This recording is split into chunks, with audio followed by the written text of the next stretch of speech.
Salut à tous et bienvenue sur ValetPL, l'Orcana FR, j'espère que vous allez bien. On se retrouve aujourd'hui encore une fois pour une deck tech, pour tester un nouveau deck, le deck Purple Steel Midrange que je vous ai présenté dans le point météo de la semaine passée. Le deck qui a remporté notamment un tournoi avec donc les meilleures interactions grises et la boucle boons notamment d'Améthyste.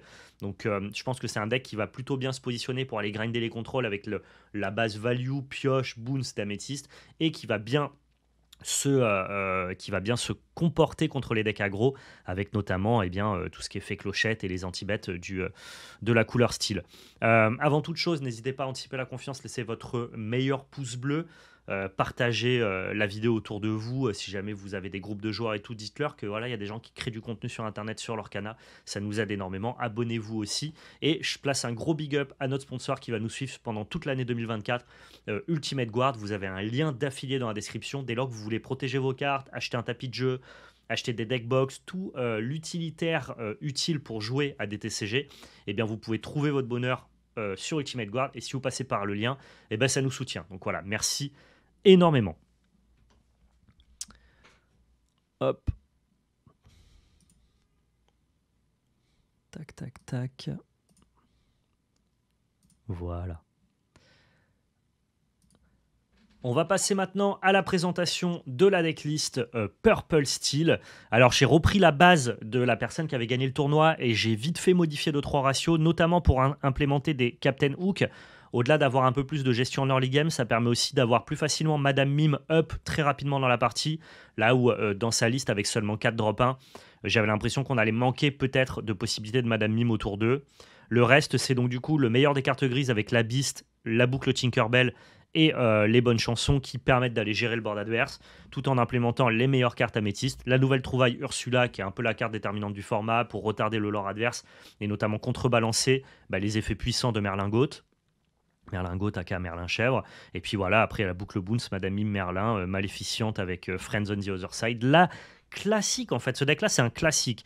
On prend le meilleur du style et le meilleur de l'améthyste, on le fout ensemble, on essaye du coup de s'adapter un petit peu à tous les match-ups et à toute la méta. J'ai hâte de découvrir ça, on part tout de suite sur Pixelborn, let's go. Purple Steel Midrange, c'est parti.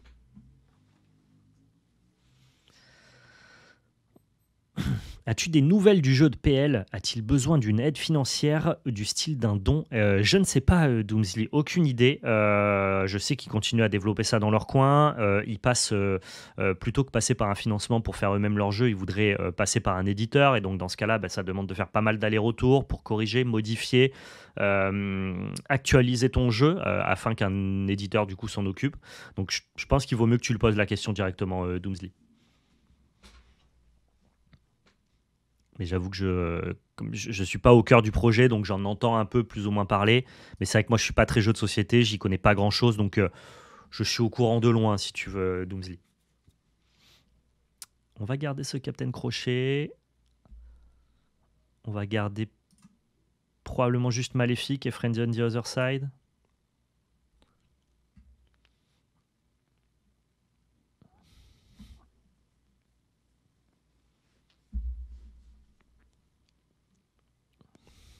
Et on va encore une fois affronter Mou face à roulette, parce qu'il n'y a que ça sur Pixelborn en ce moment. C'est une dinguerie, hein.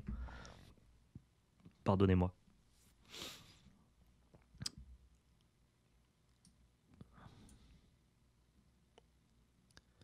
Et ben à voir comment on va se comporter contre Mufasa Roulette. À mon avis, on devrait se comporter plutôt correctement.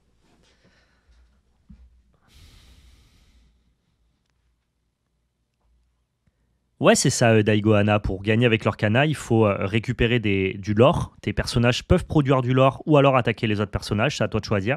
Et si tu produis du lore, dès que tu arrives à 20 de lore, tu as gagné.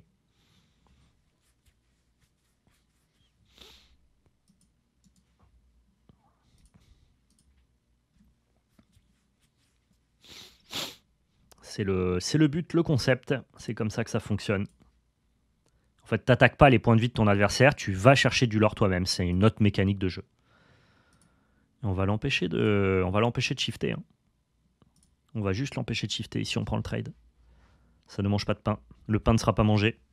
Quand bien même il serait délicieux. J'adore le pain. Dans 30 ans, il y en aura encore.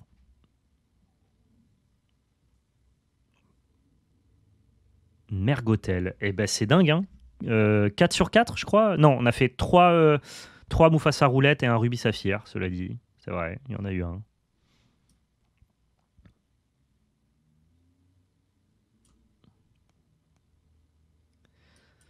Let's go avec Maléfique, hein. Piocher une petite carte. Beast, c'est une bonne carte.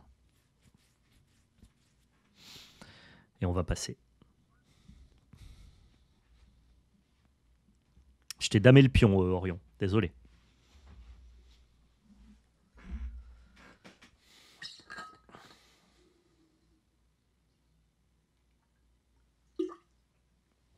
Il a l'interaction Mergotel-Rapunzel, hein, bien sûr.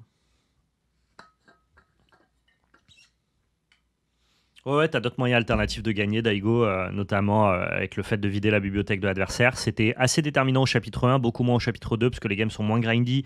On peut gagner du lore à distance, et donc du coup, on n'est jamais vraiment bloqué. Mais t'avais des decks contrôle, notamment Ruby Améthyste contrôle, au chapitre 1, qui était très mou, qui tuait pas beaucoup, et qui pouvait, du coup, en mirror, gagner à la meule, en fait. Voilà. Voilà. Hop là. Oh, on tue pas Mergotel, c'est une catastrophe. C'est une catastrophe.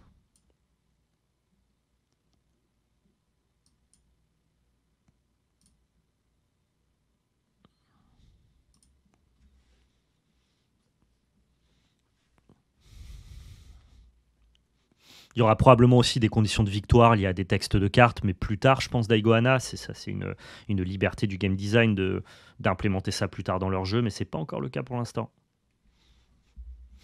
Mais arrête d'avoir la meilleure sortie de tous les temps, là, Mergotel, dans Réponse, dans Stitch, tu nous fais du mal, là, 2862 E 89 25 48 5. C'est son matricule.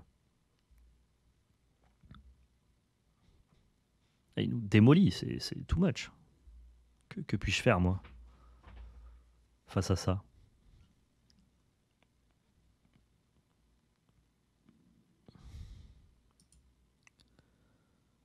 On est dans le spot où je suis obligé de faire ça.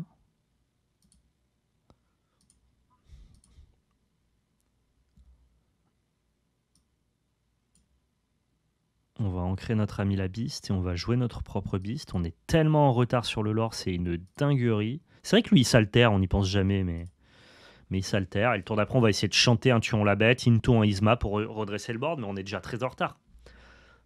On est déjà très en retard ici.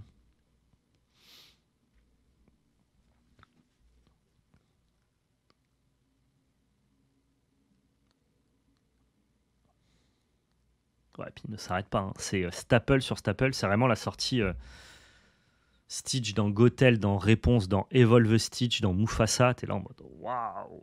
Et les gars, on est en PLS là, calmez-vous. Allez, on va chanter. Et je crois qu'on va Isma.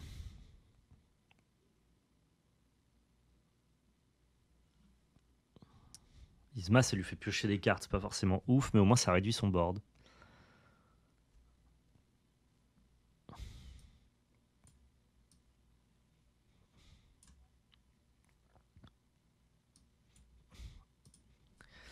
Isma, ça a le mérite au moins de pas déclencher la capacité de mort de Mufasa. Non, mais moi, mon deck il sort, hein, I'm a Jig. C'est pas tellement que mon deck sort pas, c'est que l'oppo là, il fait vraiment le carte par carte les meilleures cartes à chaque tour qu'il puisse faire dans son jeu, quoi. Ah, il lui manque la sortie avec lanterne. S'il avait fait lanterne, ça aurait été encore mieux. Ok, ça, Blanche-Neige, c'est gentil. Je me plains pas. Pour l'instant, c'est pas impressionnant, Blanche-Neige.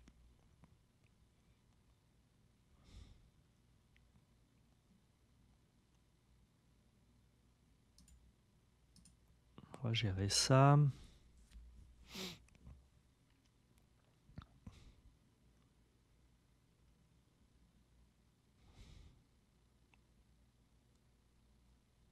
Comment je gère cette Blanche-Neige maintenant? Difficilement, je crois. Je crois qu'il faut que je continue à piocher.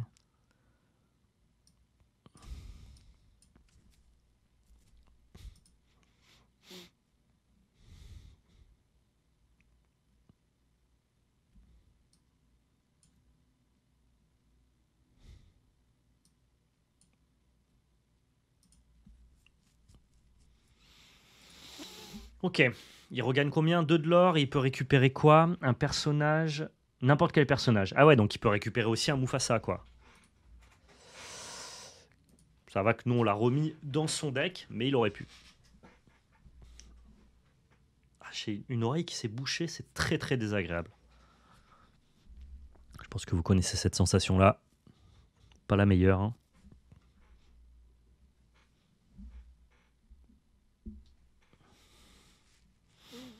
Ok, Mergotel, c'est gentil. Pareil, tant qu'il a pas trop de gestion, ça va. Il peut juste faire réponse et piocher plein de cartes, mais moi, ça me va. En fait, ce que je veux, c'est qu'il arrête de prendre l'avantage en lore, que j'arrive à stabiliser le board. On n'y est pas encore, mais pourquoi pas. Bientôt. C'est vrai que quand elle tourne, elle est pas mauvaise, cette Blanche-Neige, hein. Elle fait un peu de gestion, quoi. Et là, c'est le moment où il pioche des cartes, évidemment.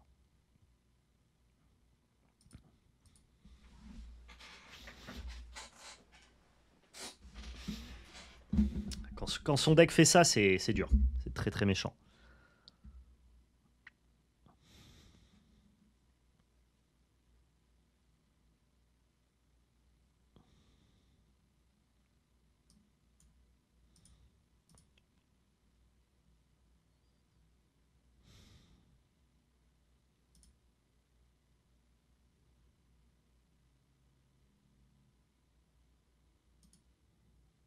Ok. On va piocher une carte ici. Je me suis trompé? Ah merde, je suis trop con. Ouais, je me suis planté. Ah, quel imbécile. Ça tuait pas Blanche-Neige, j'ai fait une bêtise, j'aurais dû envoyer juste Dame Tremaine dedans. Madame Mime dedans, pardon. Qu'est-ce qu'on peut faire du coup? Ouais, tant pis, hein, je vais perdre une carte. Je vais perdre une carte parce que là, mon plan, c'est Isma. Isma sur réponse.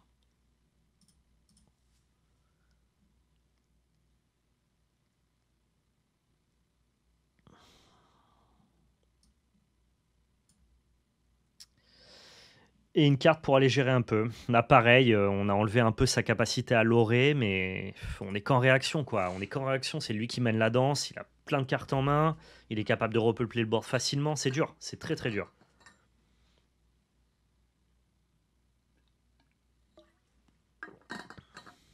En plus de ça, j'ai fait une petite boulette, j'ai perdu mon Merlin pour rien.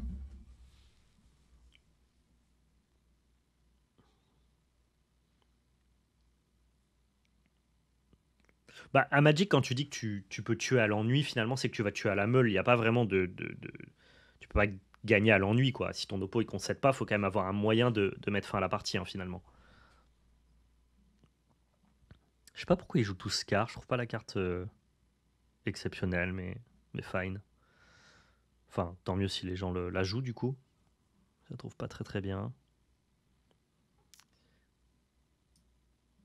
Et ben, on va chanter. On va chanter avec Isma là-dessus.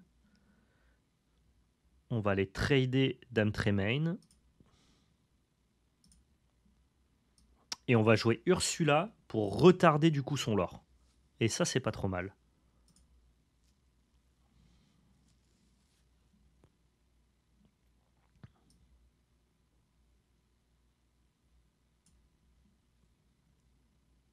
Et le tour d'après, on pourra faire Madame Mime, Ursula. Ça me va. Ça me va, ça me va. On peut peut-être le faire, on est en comeback. On est en comeback ici, on va le faire. Remontada. Est-ce qu'on est capable, chat, d'après vous, de le faire? Je ne sais pas. Ah, il fait une Madame de Tremaine. Est-ce qu'on a envie de gérer plutôt Madame de Tremaine le tour d'après?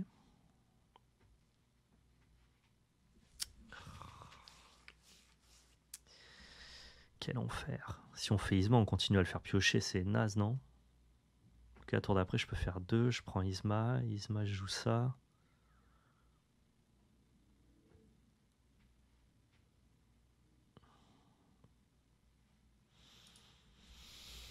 Je suis pas convaincu que Isma toutes ses bêtes pour lui donner 2 cartes à chaque fois, ça soit un plan qui soit viable à terme. Je crois qu'on va pas s'en sortir comme ça.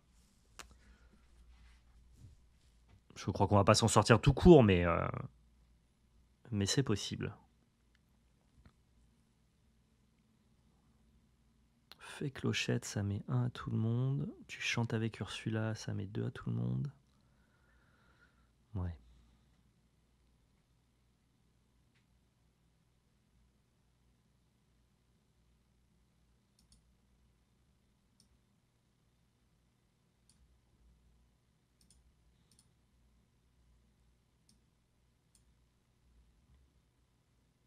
Il redescend à 14 de l'or. Pour en reprendre 3, il passera à 17.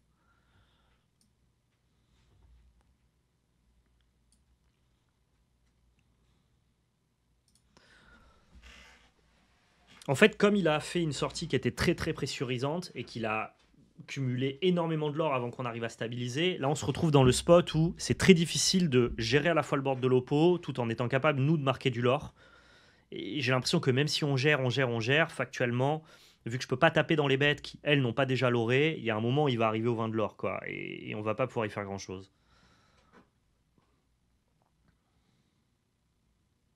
Je sais même pas ce qu'il fait Ratigan. Parce que choisissez un personnage adverse avec 3 ou moins, épuisez-le. Ok, d'accord. Très bien. Oh, ça me facilite la vie, ça me permet d'avoir fait clochette dans Tuons la bête. C'est peut-être le moment où on revient. Ah bah non, bah ça nous détruit. Il fait Madame de Tremaine, on perd Ursula, du coup on peut pas chanter. Il faudra qu'on fasse tout à la main, mais du coup on gérera pas ça. C'est pas si cool. C'est pas si cool. Le fait qu'il y ait Tremaine derrière, c'est pas si cool.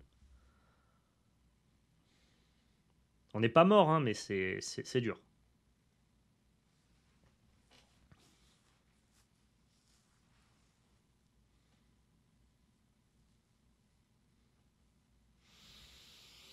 Allez poulet, c'est le moment où tu me passes la prio.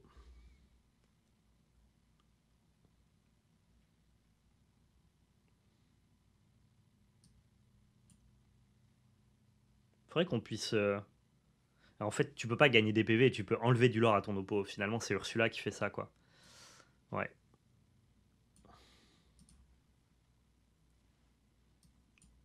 Je vais tout gérer sauf sa Tremaine. Et je me retrouve du coup à la merci d'une autre gestion avec Madame de Tremaine qui survit et qui lore sur 2 tours. Ouais. Je pensais pourtant que notre match-up était pas trop mauvais. Est-ce que ça vient de la texture de la game ou est-ce que ça vient de sa sortie? Je sais pas. Ah, peut-être que le match-up est pas si bon. Quand même full récursion, quoi. Là maintenant c'est toujours pareil. Je peux gérer Tremaine mais je peux pas gérer Blanche-Neige. Donc en fait je l'empêche jamais de mettre les 2 marqueurs lore. Faut piocher bien. Piocher très très bien même. Ça suffira pas. Ah, je suis one-off. Ça marchait. Je tapais là.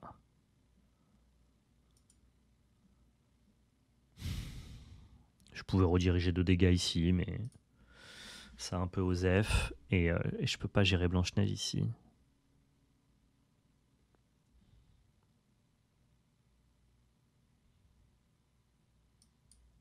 Ouais. Bien joué. Bien joué, bien joué. Je pense que ça aurait été possible avec une suite de bonnes draws de notre part et que lui se tempère un peu, mais il a enchaîné gras sur gras. Après, un moment, il avait une main de 12 cartes. J'exagère 12, hein, de être, je sais pas, 8 ou 9, je pense. Donc, il a eu le temps de voir ses payoffs. Ce deck-là, en plus, comme il s'appelle Mufasa Roulette, il a plein de late game pour que quand ton Mufasa meurt, t'aies quand même des bons hits. Finalement, l'épuiser, c'est un peu dur. Ça m'étonne pas qu'on l'ait perdu, celle-ci. Une bonne main, on va enlever juste Merlingot. L'impression de dire Berlingot à chaque fois. Et pense Madame Mime, on l'enlève comme ça, on garde juste Captain et Eric. Et ça me va. Oh, on va affronter Ruby Améthyste.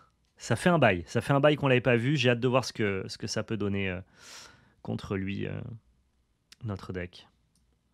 Ruby Améthyste qui est le meilleur deck du format actuellement. Bon, parce que Mufasa Roulette, c'est marrant, mais c'est pas tier 1 du tout. Ça, c'est un peu le deck to beat à battre. Hâte de voir ce que Purple Steel va donner. Ça, c'est un peu des cartes mortes hein, contre lui. Comme elle s'ancre pas en plus, c'est un peu chaud.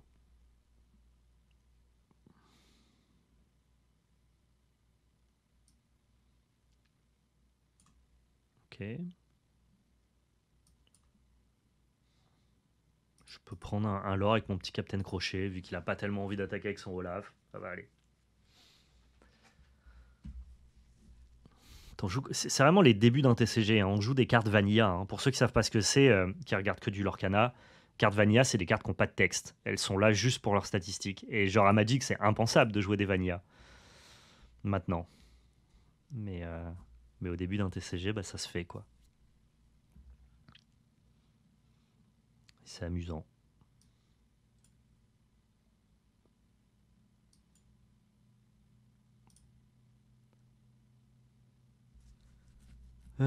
Si j'attaque avec Prince Eric, il a un trade trop facile avec Madame Mime. Par contre, si j'attaque avec Crochet, il a aussi un trade facile, mais il a à la portée d'un Tuon la Bête, je pense. Je sais que contre Ruby Boons, étonnamment, t'as plutôt envie d'essayer de passer en dessous ce deck-là. Est-ce que je dois pas juste turbolorer et on voit ce qui se passe? Je crois que oui. Ok, il a un value trade à droite ou à gauche, mais dans ce cas-là, moi j'attraperai ça Madame Mime, je pense. Faut pas que je perde de temps, chaque leur compte.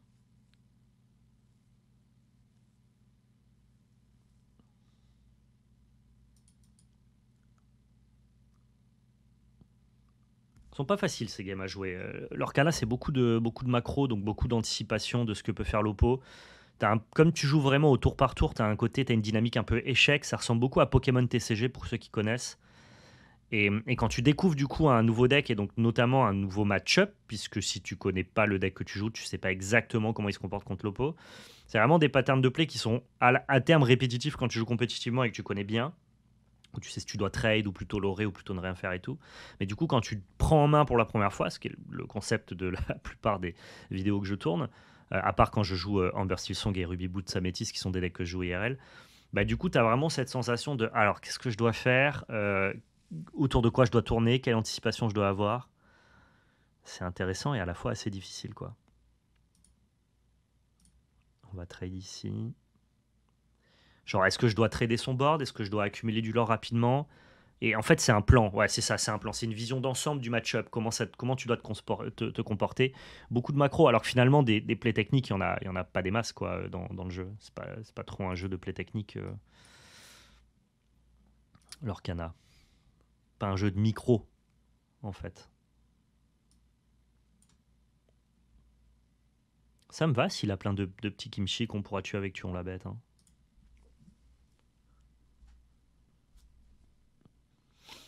Et le truc, c'est que le play technique, si tu es un très bon joueur, tu sais tout le temps faire le bon play technique, résoudre le puzzle, parce que tu as un bon niveau de connaissance des règles. Donc finalement, si ton jeu, c'est un jeu de technique pure et dure, et moins de macro, bah, tu as moins besoin de connaissances, mais plus besoin de ton talent et de réflexion pour gagner les parties. Parce que, parce que le play technique, qu'importe ton positionnement dans le match-up, tu vas être capable techniquement d'ordonner des cartes dans le bon sens et d'en tirer la meilleure value.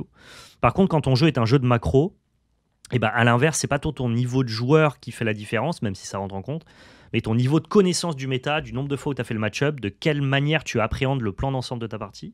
Et l'Orcana, c'est un peu ça, quoi. Ça récompense pas tant les meilleurs joueurs techniquement, ça va plus récompenser les gens qui savent ce qu'ils sont en train de faire dans la game. Et c'est pas inintéressant, hein, c'est un positionnement, quoi, une vision, une manière de concevoir ton jeu.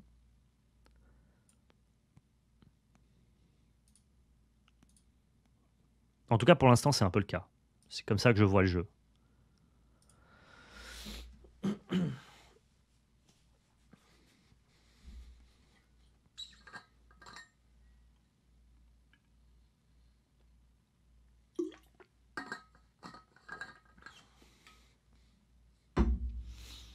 Cette bête, elle risque de générer pas mal de value tant qu'il n'a pas de gestion.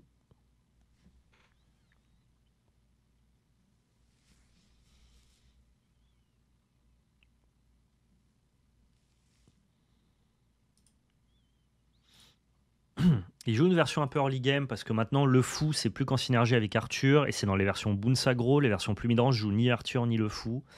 Donc il n'a pas la version la plus late game possible. Je sais pas si c'est à notre avantage ou à notre désavantage.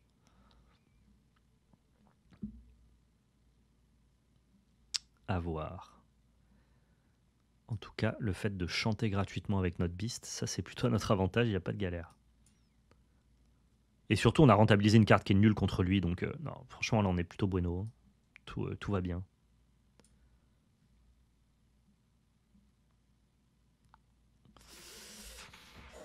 Tour d'après, on va probablement vouloir Isma, donc c'est pas plus mal que de jouer la Madame Mime maintenant, quand bien même elle a pas rush. Ça me permet d'utiliser ma mana ce tour-ci, de pouvoir justement utiliser Maléfique plus tard pour aller chercher un truc que je veux, et surtout m'offrir le play Isma le tour d'après. Ouais, ou alors en ayant juste protégé mon piocheur, pourquoi pas.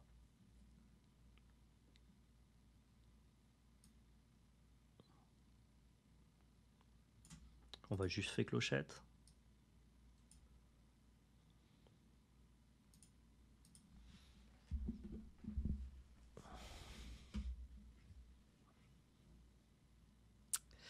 Ouais, ça c'est très très dommage. Tu vois, si j'avais mieux connu le match-up, et en même temps ça je peux m'y attendre parce que je joue le deck d'en face, j'aurais probablement pas joué fait clochette, mais plutôt maléfique, parce que là effectivement je rentre juste dans son effet sacrifice et ça lui redonne instantanément l'avantage.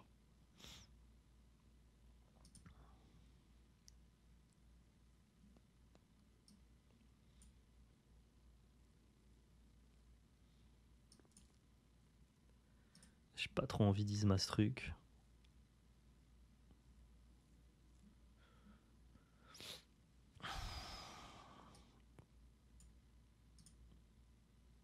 Il n'a pas de mécanisme de soin, donc je peux blesser son personnage et passer le tour. Ça me permettra le tour d'après de le finir avec Perdu dans l'hiver. C'est peut-être un peu anticipé.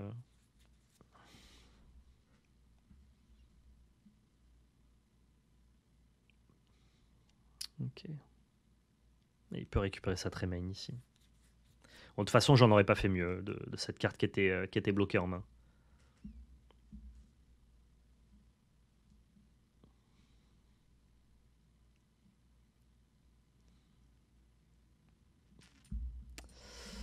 On va chanter.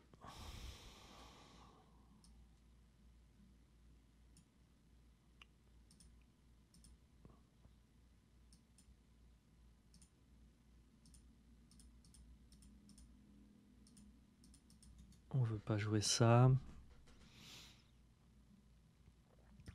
Ou si on veut le jouer à la main, quoi. Si on va le jouer à la main, je pense. Il oublie le lore. Tu veux dire moi j'oublie le lore ou lui oublie le lore? Je suis pas sûr que ni lui ni moi n'oublions le lore, mais... Je crois que pour l'instant, on est juste en train de trade nos ressources jusqu'à ce qu'il y en ait un qui prenne l'avantage. Et là, ça a l'air d'être lui. Il a plus de cartes que moi en main. Il a une Tremaine supplémentaire qui est prête à l'emploi. Et je sais pas si je dois bazarder mon Isma maintenant. J'ai l'impression que oui. Pour aller chercher autre chose, genre Ursula. Faut que je creuse en fait. Bon, je retrouve un Isma. Je suis pas puni. Sur la Tremaine qu'il a remontée, il a oublié de l'orer. Ok. Ah, il a oublié 2 de l'or. C'est dommage. Dommage, effectivement. T'as raison.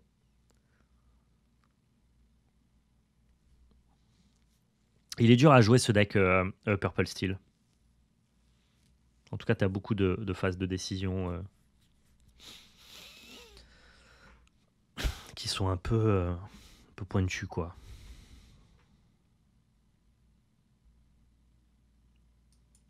On va encore une fois chanter. Hein. Ça, c'est pourri, quoi.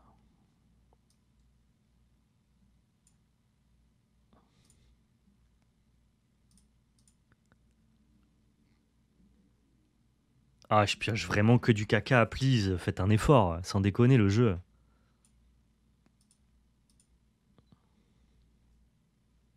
Merci Silverax pour le Prime, merci beaucoup.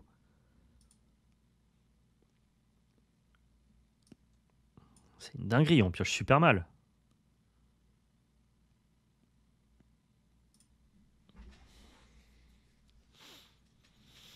Val, pour tes objets de collection, tu utilises quel meuble pour les afficher protégés? Là, c'est des meubles Ikea, ça. Ça, c'est la Kallax de chez Ikea. Et ça, c'est ce qu'on appelle les Besta. C'est des grosses vitrines Ikea aussi.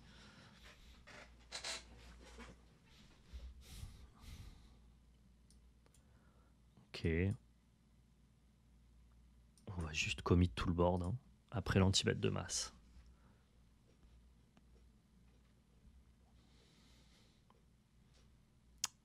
Et il a le deuxième. D'accord. Troisième même. Ouais, c'est le troisième. Il n'a pas de récursivité. Il peut pas les reprendre comme dans l'ancienne version contrôle. Par contre, maintenant, il arrive à son late game. Et nous, voilà, on arrive dans Olaf, Madame Mime. Tout poubelle, quoi. Tout nul. Je pense que l'expression vient de là, ouais, Carméliette. Ah, moi aussi, je veux bien trouver mes piocheurs, s'il te plaît. Ça n'existe pas spécialement des cadres pour mettre des cartes, mais tu peux le créer toi-même. Moi, j'ai créé mes propres cadres. Là, vous le voyez pas très bien, mais juste là, c'est un cadre où j'ai mis des cartes des BZ Vintage. Ouais, tu prends des sleeves, tu prends de la pâte à fixe, tu colles tes sleeves sur un fond noir que tu encadres et tu mets tes cartes dans tes sleeves, quoi. Après, des trucs vraiment préconçus, t'as... comment ça s'appelle des mecs qui font du plexiglas, genre Tyrannobox, accessoires figurines, où c'est des plexiglas où tu peux mettre des cartes vissées et les exposer. Ouais. C'est pas vraiment des cadres, tu les mets sous plexi, quoi. C'est cool, c'est très très cool, cela dit.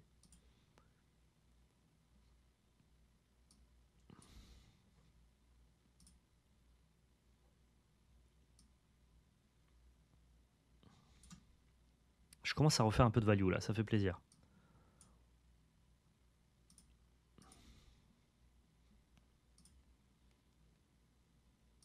Ok.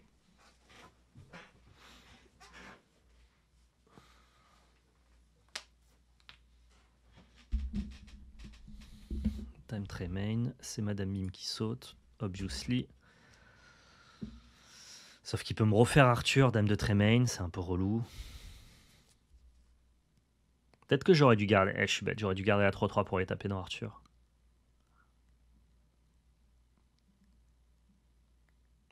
Non, bon, dans tous les cas, ça change à rien, il protège son Arthur ici. Il a fait beaucoup de value là dans la séquence. Plutôt pas mal.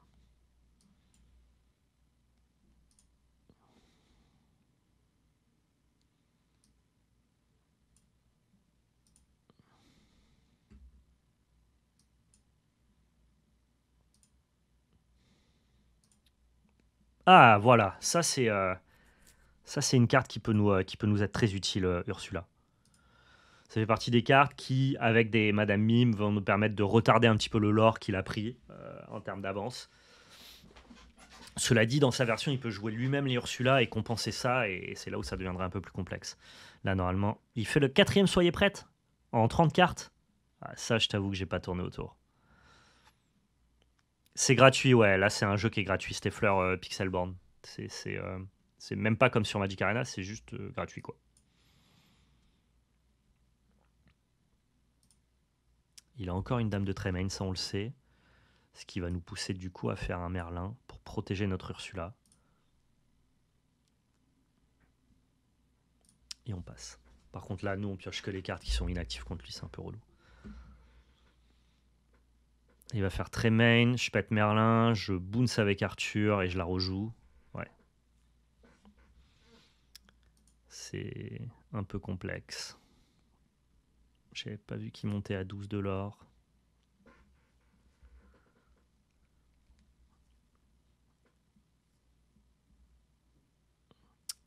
Certaines chansons, l'intérêt du gris c'est pour certaines chansons et le fait que tu aies plus de gestion early game.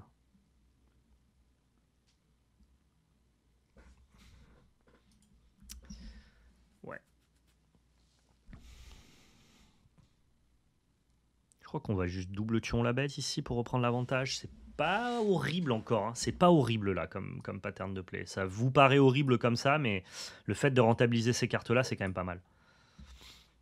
Et lui derrière il est un peu poubelle ici. Il est un peu poubelle. Allez, on va continuer à avancer. On a pioché quand même beaucoup plus que lui, hein.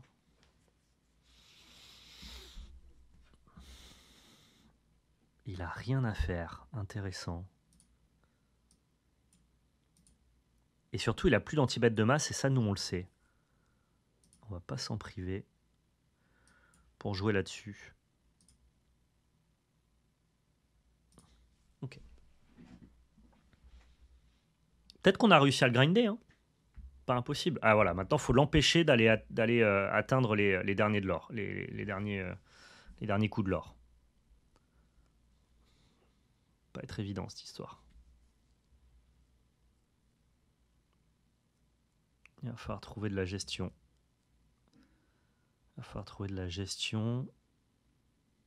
Je dois avoir encore quelques anti-bêtes qui traînent. On va juste piocher comme ça. J'ai encore 2 Ursula, hein. C'est ça qui me mettrait bien finalement. Parce que là derrière il va gagner 1, 2, il passe à 18. S'il a encore de quoi la bouncer et qu'il la rejoue, on a perdu. S'il a un effet bounce en main, on a perdu. Donc il faut piocher encore.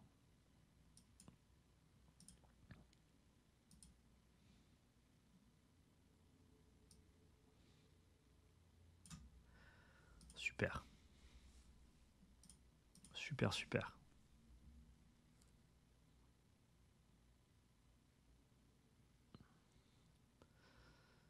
Maintenant, ça va être à nous de s'accélérer.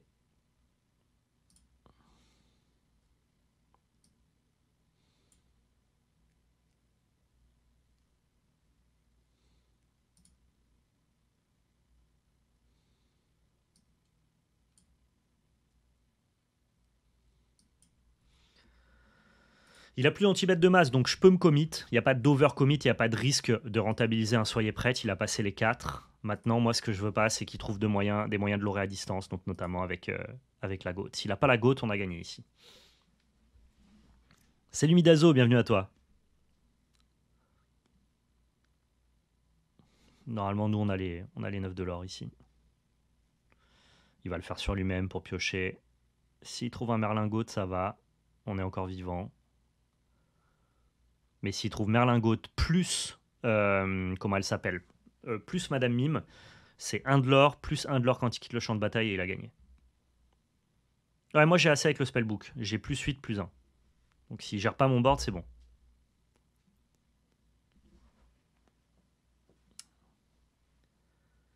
Ça va être chaud.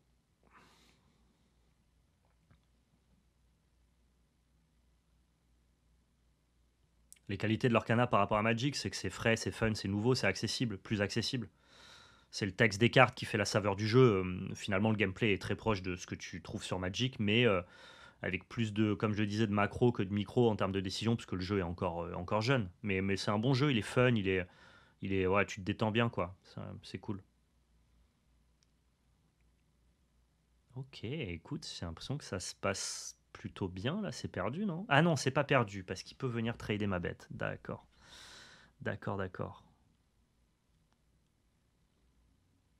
S'il a un drop 1 à rejouer, je suis pas bien. Oh, c'est délicieux, ça, comme top deck. Je lui enlève 1 de l'or et c'est pas rien du tout.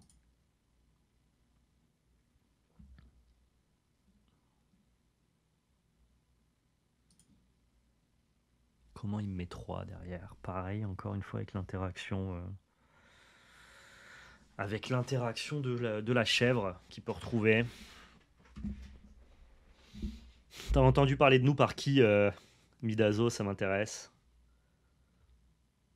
En bien, j'espère.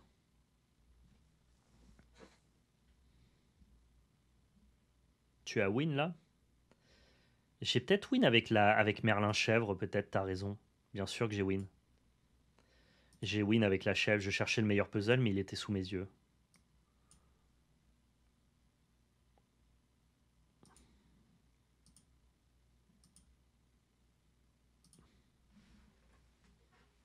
Eh ben, quel game. Quel game.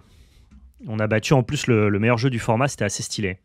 J'ai win en bounçant la chèvre, effectivement. Mais tu vois, en étant occupé à discuter, j'allais louper le pattern. Ça, c'est des trucs que tu loupes pas quand tu joues en tournoi en papier en étant un peu concentré. Mais effectivement, on avait le 20e lore ici. Ursula, MVP, MVP du format. Hein. En fait, dès lors que les gens ils jouent la boucle Madame Mimboons Merlin pour justement l'orer à distance. Le fait de pouvoir tempérer le lore de ton oppo, c'est exceptionnel. J'en viens même à me demander s'il faudrait pas qu'on design une version Ruby Amethyst Boons qui réimplémenterait les Aladdin, ne serait-ce que pour pouvoir gérer le lore de ton oppo. C'est dingue, hein.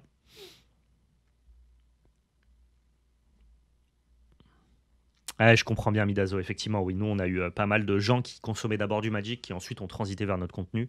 Mais ça me fait plaisir qu'il y ait des gens du coup d'un Discord qui parlent de nous. Ça veut dire que sur leur canal, on commence un petit peu à se faire un nom. Et c'est important pour nous, pour démocratiser notre travail, démocratiser la chaîne. Je pense qu'on a encore pour l'instant des gens vus comme des créateurs de contenu Magic qui parlent un peu de leur cana, alors que nous, on a vraiment vocation et l'envie d'être des créateurs de contenu leur cana.